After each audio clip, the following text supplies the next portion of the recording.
Wesh. Ni aje baba? Vipi? Poa sana. Uko salama? Poa sana baba. Karibu kikaoni. Asante. How have you been? Good. Tuko hapa kule. Tuko parliament mnasemaje? Parliament tuna control saizi, tunangangana kuona tutarudisha CDF. Sasa imeleta noma. Turudisha by force. Turudisha itabidi. Itabidi turudisha sababu kuna shughuli mingi pale mtaani.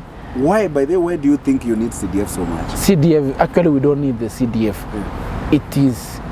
CDF is by itself is needed by the Kenyan economy and the Kenyan market because school fees baba ni shida pale ground. Watu wanataka basari.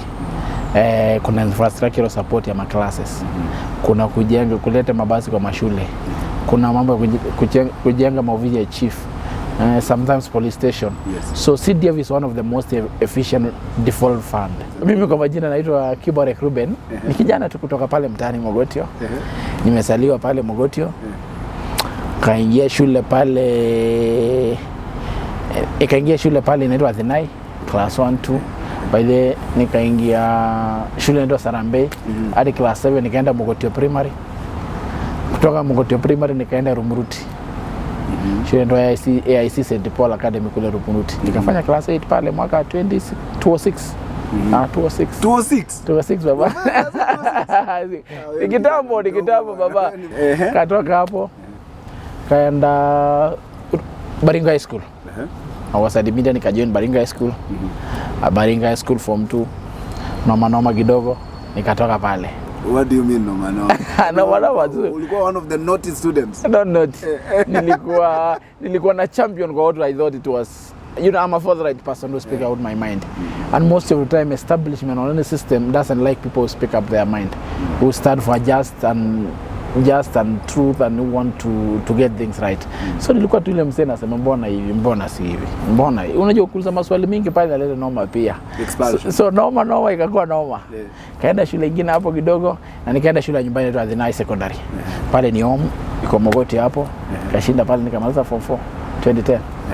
2010. Kumaliza pale 24 kitambo sana. Baba ni kitambo. Kumaliza pale form 4.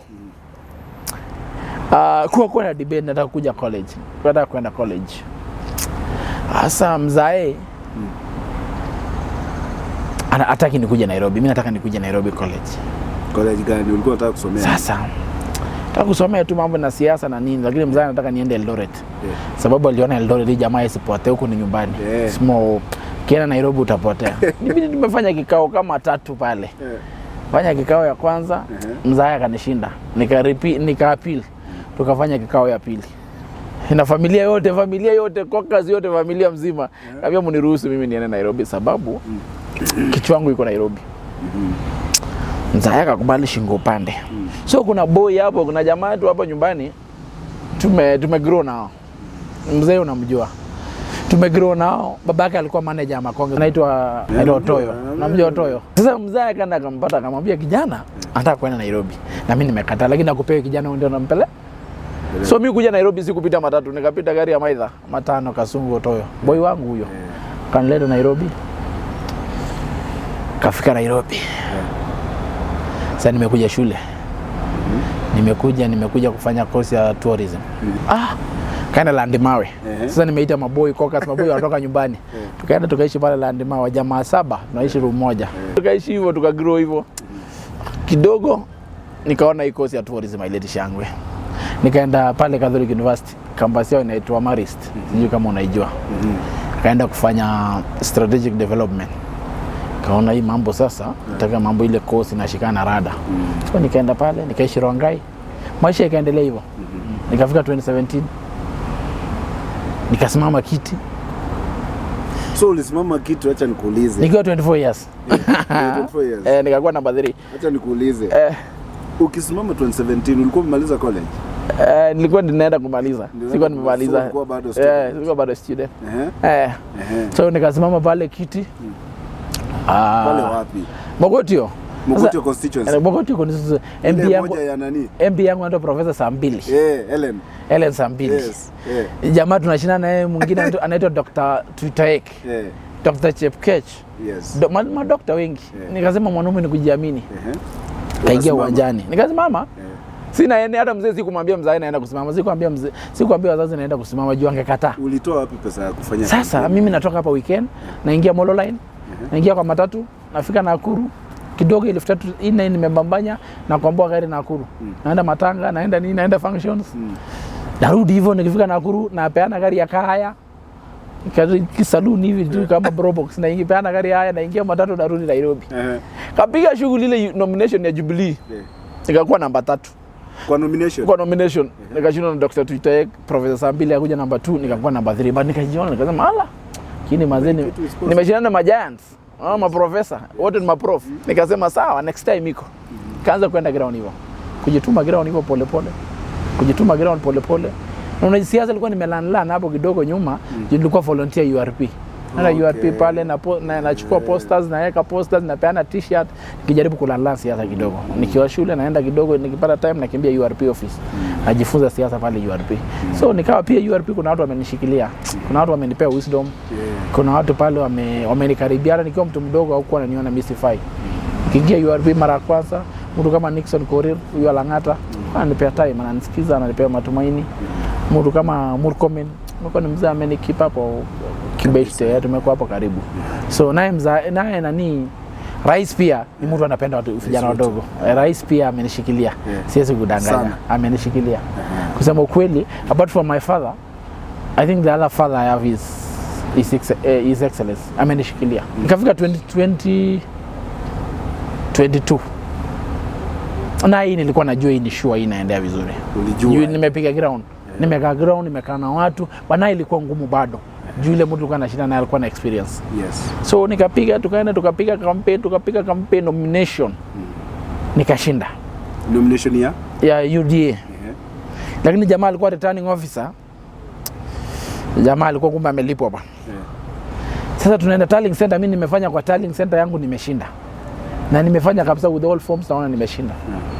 Sasa naenda kiti pale, kumbe jamaa returning officer ni mtu yule jamaa mwingine. Na tuna projector. So kura inasomwa polling station hii 100 votes. Jamaa mwenye anaandika huko anaandika 80. So kufika asubuhi mahesabu haingiani, najaribu kumwambia justify anashindwa. Pale ikashindikana. Hawakutangaza juu tension pia ilikuwa ina pile. Unajua kulikuwa na supporters mob. So chama wakaangalia wakaona yenyewe kulikuwa na shida. Nika present evidence yangu wakasema kula irudiwe. Ikarudiwa nikashinda kwa uwezo wa Mwenyezi Mungu nikashinda. So kushinda nomination ile kazi nyingine imebaki ikawa si ngumu kama vile awali. So ikawa Mwenyezi Mungu akatuonekania. Na hivyo ndio ulikuwa mbunge. Ulikuwa mbunge wa Mogotio. Mbunge wa Mogotio. I'm turning that this December. Naingia that floor tarehe 14. I'm a product of hope. I'm a product of hope. So I speak hope to young people, to any other person because I'm a product of hope. I speak resilience myself because I'm a product of resilience. Had I not been resilient, I would have given up long time ago.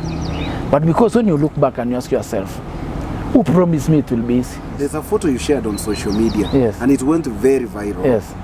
Ya wewe ukichunga mifugo. Yes. Ebu tell us, how was it for you growing up in Mogotio?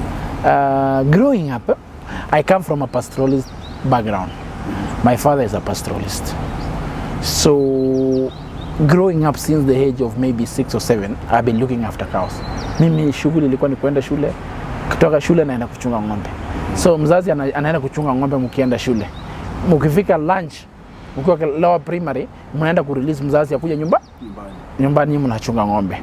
So hivyo at some level tukifika 8-10 years hapo huwa tunachunga ng'ombe usiku because mali natoka kuna Sisal Estate. Na Sisal Estate ni hatia kuchunga ng'ombe yako kwa Sisal Estate ya mtu ama kwa shamba ya mtu. So unaenda kuchunga ng'ombe usiku. Asubuhi ng'ombe zinalala, usiku kumbe zilikula. So nikawa nimechunga usiku, nimechunga mchana. Laikipia pale ng'ombe mzee akawa amepeleka ng'ombe kule Laikipia. Naenda kuchunga ng'ombe Laikipia. Shule ikifungwa naenda the whole of holiday kuchunga ng'ombe. Na mnakaa peke yenu, hakuna lady, ni wanaume tu na ng'ombe. So I come from background. Then mimi pia nikaanza kukua na yangu 1-2 sideline ya mzee. Unaweka ng'ombe yako 5-6 unakutanisha hapo unyejibu. Yes, a way of growing wealth because that's wealth to us. So ile shughuli mimi nimechunga ng'ombe karibu kwa yote. Kuhamisha ng'ombe kwa mguu kuanzia Rumuruti Laikipia all the way hadi Londiani Kericho. wakati ya kiangazi. How did this urge to join politics come about? I think I was born somehow being a political enthusiast. Because I remember way in primary school, tukiulizwa wewe unataka kuwa nini when you grow up, I used to say I want to be MP Mogotio. Then in a joke. Then I remember the one I remember vividly is 2006, I think September. Nikiwa pale Rumuruti. Naibu ya rais saizi akiwa ni kiongozi wa KANU. Gashawa. Rais kwa sasa William Ruto. Okay. Rais William Ruto akiwa MB wa Eldoret North. Yes. Kulikuwa na maandamano. Kulikuwa na cattle rustling imefanyika Laikipia. So rais siku alikuwa mbunge wa Eldoret North. Yes. Akaja kule Rumuruti town na Ole Kaparo then was the speaker. Yes. Wakuja kuongelesha watu, walikuwa jamii ya Samburu. Walikuwa wamefanya maandamano, ng'ombe zimeibiwa pale Rumuruti Mushalami. Sasa mimi nikaenda nikatoka shule nikaomba sick leave. Si kwa mgonjwa lakini niliomba sick leave. Niko mgonjwa acha niende hospitali. Nikaenda Rumuruti pale Mushalami police station. Hapo police station. Hapa alikuwa na address watu hapo William Ruto mbunge wa Eldoret North. Kafika pale nikakaa karibu kwa gari yake, kulikuwa na driver wengine mweusi hivi, nilikuja jua baadaye anaitwa Tanui. Yeah. Nikaenda nikakaa na driver. Yeah. Kana driver tunapiga hadithi, wakati sasa alikuja nataka kuingia gari akaniambia na kale huwa unafanya wewe ni nani? Nikamwambia mimi ni naitwa Kiborek. Nasoma hapa, niko shule hapa. Ananiambia uko shule uko class? Nikamwambia niko class 8. Lakini ndangangana tutakutana na yeye bunge siku moja. Akacheka na akanipea success card. Alikuwa na success card kwa gari. Maybe alikuwa anaenda kwaka akatoa success mara moja akaniandikia. I think I lost that success card. Nimetafuta kila mahali because aliniandikia success card na akanipea 2000. Akaniambia enda ukasome. Then mimi nikapewa hiyo pesa nikakimbia shule. Nikafika nikiwa nimefurahi. You know, I'm very happy. Nimesahau ya kwamba nilikuwa na sick leave. Nilichapwa baba. So that is a moment I remember that I was politically like, so it's a dream that has been there. Yeah. It has been in me. I have had that ambition and that urge to be a politician, to be a leader. So I think I'm in a field where my blood is in it. So I think I'm doing what I like. Okay. And now this is your first time in parliament. So far is it? Umeingia pale, umeona aje mambo ikoje pale? Pale ni noma kidogo juu bunge, you know, everyone for himself, God for us all.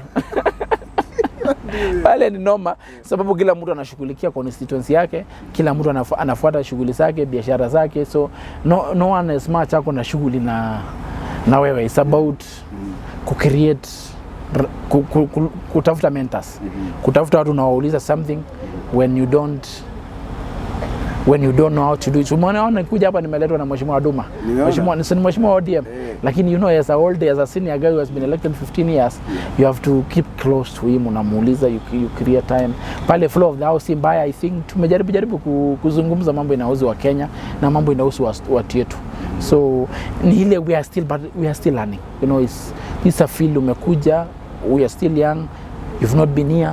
Although you have had different exposure, but not this one. So, bado, tunangangana. What does it mean for you? Like, you know, most of the MPs elected there are very young. Good thing about it is that majority of those young colleagues who were friends even before we went to parliament. So, tumechichocha hapa nje. Tuende tuchukue ifiti. Let us go and occupy this space. So, majority Javed Nyakundi.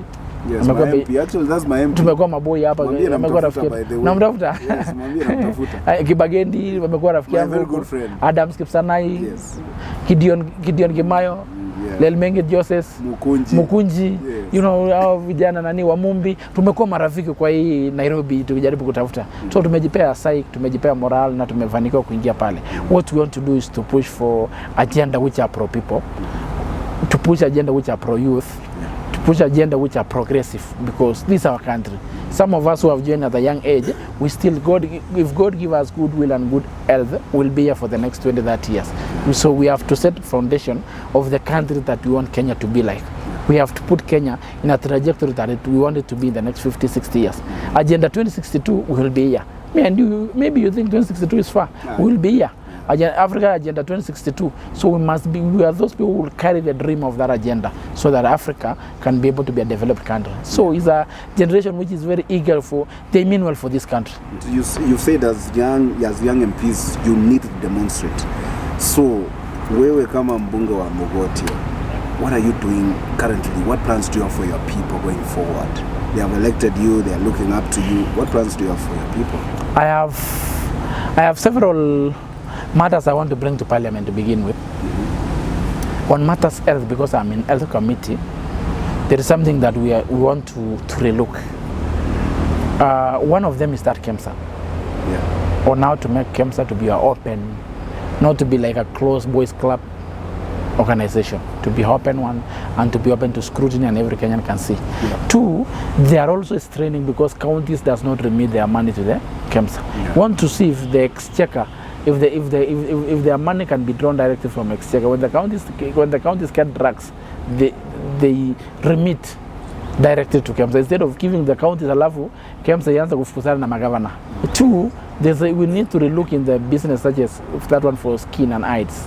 You see, skin, we have a very big resource in terms of leather, but we have not utilized because we don't have enough tanneries. These shoes are from Ethiopia when we can export ours from this country. So if we can train people from when they are slaughtering cows, we train them so that they don't waste their skin. And we train people now to preserve and how to do value addition. We can export a lot through leather. We need to look in terms of young people inclusion into governance and how we can make ACPO work. And now we can get financing for young people who get tenders and contracts. Nimeona umekuja na mbunge wa ODM pale. You know, huku nje vijana tunatusiana sana mtandaoni. There's a lot of hatred on social media which is totally unnecessary. Na nyinyi huku wabunge, by the way, is it the same thing with you in parliament ama mkifika huko nyinyi brothers and sisters? Tukifika pale, the primary interest you get to parliament is to push agenda that it is pro people. Is for the good, common good. Like I was telling you about the bundles, we were debating about bundles. The person who was moving it was Honorable Yusuf, the MP of Kamukunji. He's an MP of Jubilee. But you see, I supported it because it's true, vijana wanaumia. So we differ. There's more that brings us together as a people than that what divide us. Yeah. There's many things that we share a common position than those that we differ on. We differ on election, maybe Raila and William Ruto, but we agree that as people of Nyakaach where you come from, they need water. We equally need water in Mogotio. Yeah. As people of Mogotio need goods road, those in Makueni need goods road. So there's many things that bring us together than those divide us. And as a young person, I'm looking out and reaching out to learn from the best from all sides.